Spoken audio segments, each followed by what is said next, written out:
हमारे चैनल पर। मैं हूं आपके साथ शिप्रा सैनी। असम से बड़ी खबर है, जहां असम के मुख्यमंत्री को लेकर बड़ा फैसला हो चुका है।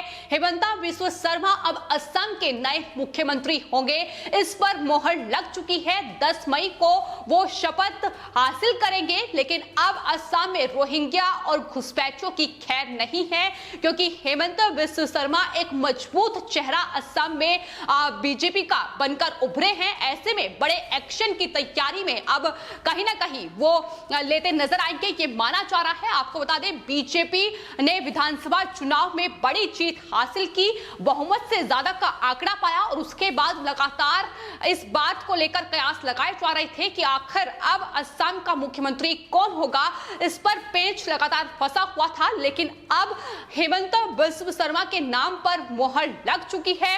मुख्यमंत्री को लेकर विधायक दल की बैठक हुई, जिसमें हेमंता बिस्वा शर्मा को चुना गया। और आपको बता दें, इस बैठक में केंद्रीय मंत्री नरेंद्र सिंह तोमर, पार्टी महासचिव अरुण सिंह और बीजेपी के असम प्रभारी बैजयंत पांडे भी शामिल हुए। इससे पहले आपको यह भी बता दें कि असम के जो मुख्यमंत्री रहे हैं सर्बानंद सोनोवाल, उन्होंने राज्यपाल को अपना इस्तीफा सौंपा, लेकिन अब विधायक दल की बैठक में हेमंता बिस्वा शर्मा के नाम पर मोहर लग चुकी है। अब वो असम के नए मुख्यमंत्री होंगे। इससे पहले हेमंत बिस्वा शर्मा और सोनोवाल ने दिल्ली में हाईकमान से मुलाकात भी की। एक हाई लेवल मीटिंग राजधानी दिल्ली में हुई, जहां बीजेपी जो राष्ट्रीय अध्यक्ष हैं जेपी नड्डा, उनके आवास पर यह बैठक हुई, जिसमें केंद्रीय गृह मंत्री अमित शाह भी मौजूद रहे। और माना यह जा रहा है कि इसी बैठक में उनके नाम पर यह मोहर लगी है। असम के नए मुख्यमंत्री अब हेमंत बिस्वा शर्मा होंगे। आपको यह भी बता दें कि असम में जिस तरीके से ये एक बड़ा चेहरा मुख्यमंत्री के तौर पर चुना गया है, इससे लगातार अब ये माना जा रहा है कि असम में सीए और एनआरसी जल्द ही लागू हो जाएगा। और कहीं ना कहीं जो घुसपैठिए असम में आकर बसे हुए हैं, जिस तरीके से पश्चिम बंगाल से आकर जिस तरीके से जो रोहिंग्या है वो असम में बसे हुए हैं, अब उनकी खैर नहीं है। ये वही हेमंत बिस्वा शर्मा हैं जिन्होंने हाल ही में असम विधानसभा चुनाव प्रचार के दौरान एक बयान दिया था, जिसमें उन्होंने बांग्लादेशी मुस्लिमों को लेकर यह साफ तौर पर कहा था कि बीजेपी को मियां मुस्लिम के वोट नहीं चाहिए, वे सांप्रदायिक होते हैं और असम की जो संस्कृति और भाषा है उसे खराब कर रहे हैं। ये उनका बयान था। उन्होंने साथ ही ये भी कहा था कि उनका ये अपना अनुभव है कि दरअसल ये जो बांग्लादेशी मियां मुस्लिम हैं, ये कभी भी बीजेपी को वोट नहीं करते हैं और सिर्फ असम की संस्कृति और भाषा को नष्ट करने का काम कर रहे हैं। तो ये उनके दो टूक बयान हैं, जिसके लिए वो जाने जाते हैं। हालांकि इस बयान को लेकर उनकी फजीहत भी होती नजर आई, लेकिन एक बड़ा चेहरा असम में माने जा रहे हैं। चूंकि 2001 से 2015 तक हेमंत बिस्वा शर्मा कांग्रेस पार्टी का हिस्सा रह चुके हैं और जिस सीट से उन्होंने जीत हासिल की है, जालुकबारी सीट,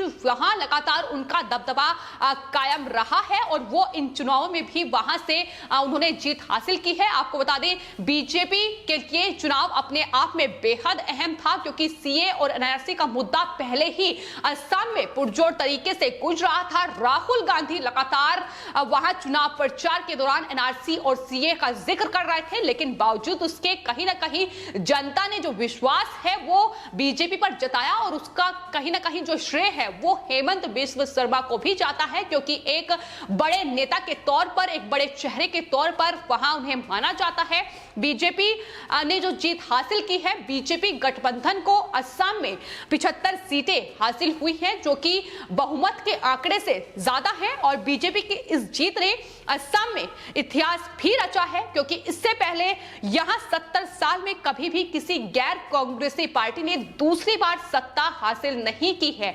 और अगर हेमंत बिस्वा शर्मा की बात की जाए तो उन्होंने कांग्रेस के रोमेन चंद्र बोर ठाकुर को 1 लाख से ज्यादा मतों से हराया है और अपनी उस सीट पर अपना दबदबा कायम रखा है। आपको साथ ही यह भी बता दें कि हेमंत बिस्वा शर्मा ने दरअसल अपने राजनीतिक करियर की शुरुआत कांग्रेस पार्टी के साथ की थी। 2001 से 2015 तक उन्होंने कांग्रेस पार्टी के टिकट पर चुनाव लड़ा और जालुकबारी विधानसभा क्षेत्र से बार बार जीत हासिल की। 15 साल तक वो एक ही सीट से विधायक रह चुके हैं। साल 2011 में विधानसभा चुनाव में कांग्रेस की जीत में भी उन्होंने बड़ी भूमिका निभाई थी, लेकिन उसके बाद जिस तरीके से उनका जो बदलाव हुआ, जिस तरीके से उन्होंने बीजेपी को ज्वाइन किया, उसको लेकर भी कहीं ना कहीं कांग्रेस पार्टी के जो नेता हैं राहुल गांधी, उनसे टकराव की स्थिति देखी गई थी।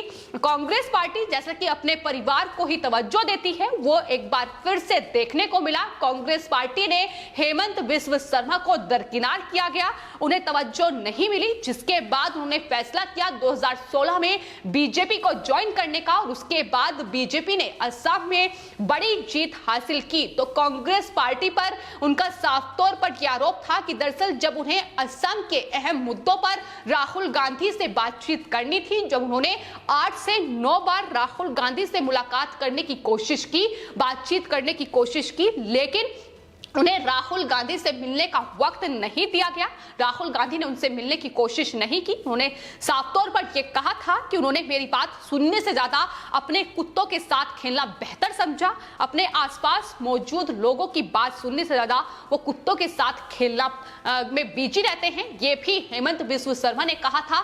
जाहिर तौर पर उनका एक वीडियो था राहुल गांधी का, जिसमें वो कुत्तों को बिस्किट खिलाते नजर आते थे। उस पर ही उनका ये ट्वीट था, जिसका लगातार जो सुर्खियों में भी बना रहा, क्योंकि जिस तरीके से कांग्रेस पार्टी ने वहां उसके बाद हासिल की, जाहिर तौर पर आज कांग्रेस पार्टी बेहद अफसोस जता रही होगी। जिस तरीके से बीजेपी ने हेमंत बिस्व शर्मा को अब असम का चेहरा बना दिया है मुख्यमंत्री के तौर पर, अब वो वहां नजर आएंगे और आने वाले वक्त में बड़े फैसले असम को लेकर हो सकते हैं। लेकिन किस तरीके से कांग्रेस पार्टी अपने तमाम बड़े नेताओं को दरकिनार करती है, और उसका नतीजा ये होता है कि उसके बाद कांग्रेस पार्टी असम में सत्ता में वापस नहीं लौटी। 2016 में बीजेपी गठबंधन ने वहां जीत हासिल की, और उसके बाद अब 2021 के इन विधानसभा चुनाव में भी हेमंत बिस्व शर्मा के चेहरे पर बीजेपी ने एक बड़ी जीत असम से हासिल की है। तो कांग्रेस पार्टी की पोल भी उन्होंने खोली, लेकिन उसी के साथ बीजेपी में एंट्री के साथ कहीं ना कहीं असम में बीजेपी जो है वो मजबूत होती नजर आई। और अब दूसरी बार जिस तरीके से बीजेपी ने असम में सत्ता हासिल की है और बीजेपी ने उन्हें मुख्यमंत्री का चेहरा चुना है, तो जाहिर तौर पर लोग ये कह रहे हैं कि दरअसल ये जो पद है ये कांग्रेस पार्टी में हेमंत बिस्व शर्मा को कभी नहीं मिलता।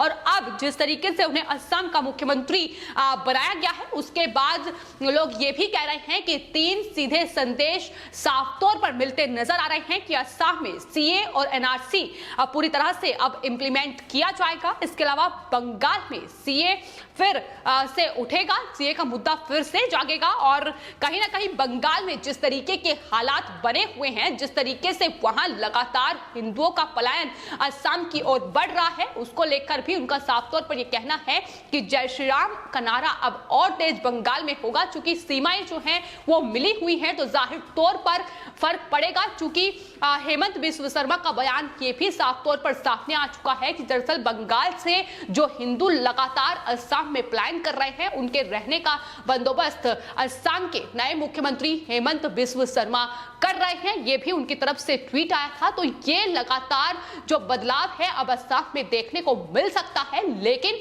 जिस तरीके से ये एक बड़ा चेहरा पहले कांग्रेस पार्टी का रहे हैं, लेकिन कांग्रेस पार्टी जैसे कि कांग्रेस पार्टी की हमेशा से ही रणनीति रही है कि अपने परिवार को तवज्जो दी है, और यही वजह है कि कांग्रेस पार्टी अब देश के तमाम राज्यों में सिर्फ खत्म होती ही नजर आ रही है। देश के 5 राज्यों में विधानसभा चुनाव हुए, लेकिन कांग्रेस पार्टी पूरी तरीके से धराशायी होती नजर आई। और बात अगर तमिलनाडु की की जाए, वहां जरूर वो गठबंधन में उन्होंने जीत हासिल की, लेकिन जिन राज्यों में अभी तक कांग्रेस पार्टी की धमक होती थी, अब वो कांग्रेस पार्टी लगातार बिखर रही है। और जिस तरीके से उन्होंने बड़े चेहरों को दरकिनार किया है, उन्हें तवज्जो पार्टी में नहीं दी है, यही वजह है कि कांग्रेस पार्टी का यह हाल देश में हो चुका है। लेकिन यही चेहरे जब बीजेपी में एंट्री कर रहे हैं, तो किस तरीके से बीजेपी का जो जीत का परचम है वो देश के अलग अलग राज्यों में लहराता नजर आया है, इसकी बानगी भी साफ तौर पर देखने को मिल रही है। और असम में हेमंत बिस्व शर्मा उसका सबसे बड़ा उदाहरण है कि किस तरीके से उन्होंने बीजेपी में एंट्री की, और उसके बाद अब दूसरी बार जब सत्ता में बीजेपी लौटी है तो उन्हें मुख्यमंत्री का चेहरा बनाया गया है। तो असम के मुख्यमंत्री का पद उन्हें मिला है, जाहिर तौर पर लोग लगातार खुशी जाहिर भी कर रहे हैं, क्योंकि एनआरसी और सीए तो ऐसे मुद्दे हैं जिसको लेकर असम में इस बार चुनाव लड़ा गया। और